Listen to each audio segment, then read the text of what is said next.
Voir l'état de M. Franck Diongo. Franck Diongo est dans un état de santé critique. Vous savez qu'il a été arrêté, molesté dans des conditions inhumaines. Et nous avons dénoncé cette situation. C'est pourquoi il n'a pas pu être en mesure de répondre aux questions de la Cour suprême lors de sa première comparution. Et l'audience de remise a été décidée pour le 23. Et aujourd'hui, sa situation s'est dégradée. C'est en raison de cela que les évêques ont suspendu les travaux pour aller s'enquérir de plus près de son état de santé et s'assurer qu'il est dans de bonnes conditions, parce qu'on ne peut pas continuer ici à parler de la décrispation politique et en même temps voir des compatriotes molestés et être violentés dans l'exercice de leurs droits. Monsieur Sesanga, on voudrait savoir à ce stade-ci, concernant les pourparlers, qu'en est-il? Parce que la population se dit, le rassemblement et les autres sont en train de leur trahir en venant ici. Et donc pour la population et nos téléspectateurs, on aimerait que vous nous dites que vous êtes ici pour les négociations. Est-ce que vous êtes ici pour des postes? Vous êtes ici... En fait, c'est toutes ces questions-là que j'aimerais vous poser, si vous pourrez nous répondre à l'antenne de 243. Écoutez, nous ne sommes pas ici pour un partage de pouvoir. Nous sommes ici pour trouver une solution à la crise qui a été créée par la majorité et qui a été entretenue par celle-ci. Nous voulons trouver une solution qui va permettre à ce que ce pays puisse restaurer l'ordre constitutionnel. Nous voulons que l'élection présidentielle puisse se tenir en 2017 et nous ne voulons pas laisser la voie à ce qui est l'once d'un doute sur le fait qu'on va réviser la Constitution ou changer de Constitution, chose qui permettrait à ce que le président de la République, qui a achevé son second et dernier mandat, puisse se représenter à la prochaine élection présidentielle. Voilà les problèmes qui nous divisent, et à l'issue de cela, il faudra trouver un attelage qui permette d'assurer que les dispositions que nous avons prises sont mises effectivement en vigueur par un gouvernement qui soit représentatif et par des institutions de la République qui tiennent compte de l'intérêt des citoyens et de l'attente des concitoyens qui veulent que l'élection présidentielle se passe dans les meilleurs délais, pas en 2018 mais en 2017. En 2017, ça voudra dire que d'ici, je ne sais pas c'est quel mois en 2017, le président Kabila, qui n'a plus de mandat normalement, qu'en est-il de lui? Voilà, quid de lui?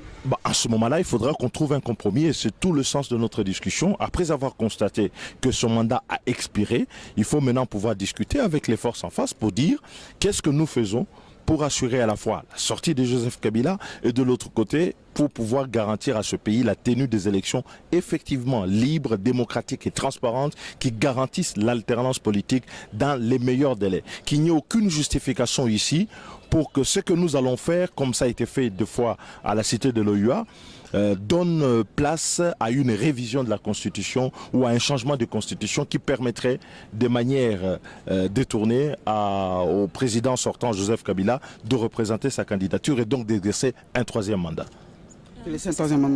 Certains délégués de différentes composantes parlent des avancées significatives que vous avez enregistrées. Pouvez-nous énumérer? Écoutez, les avancées d'abord, c'est d'avoir accepté le principe de se retrouver parce que beaucoup avaient considéré qu'il n'y avait pas lieu d'avoir un nouveau dialogue, un dialogue inclusif.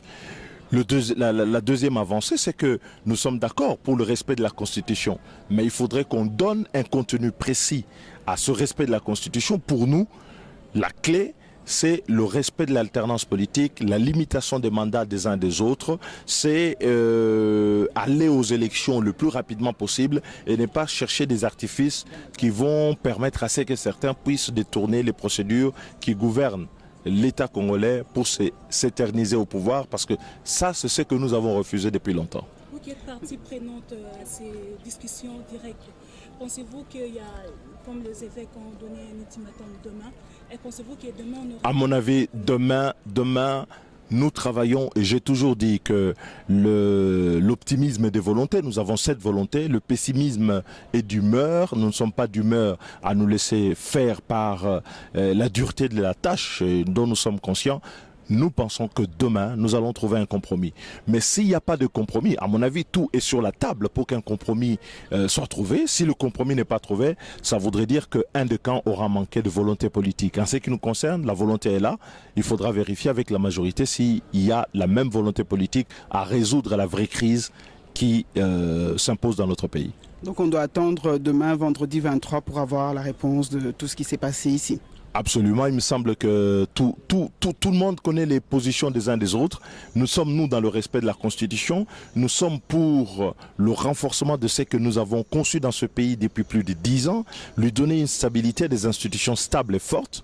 Et nous allons continuer sur cette lancée-là. Les évêques parlent du plan B. Est-ce que vous aussi, le non-signataire de l'accord de la Cité de l'Union africaine? Quand on a accepté les bons offices de la CENCO, nous savons que la médiation, face à une impasse, peut faire des propositions et nous sommes partants pour voir les propositions que feront les évêques. Et je suis persuadé que ce sont les princes de l'Église, gardiens des croyants qui sont sur l'étendue de la République. Ils ne prendront aucune mesure qui aille à l'encontre de l'intérêt général. Merci beaucoup, M. Sesanga. Voilà, chers téléspectateurs de Code 243, merci beaucoup de nous suivre. Au revoir.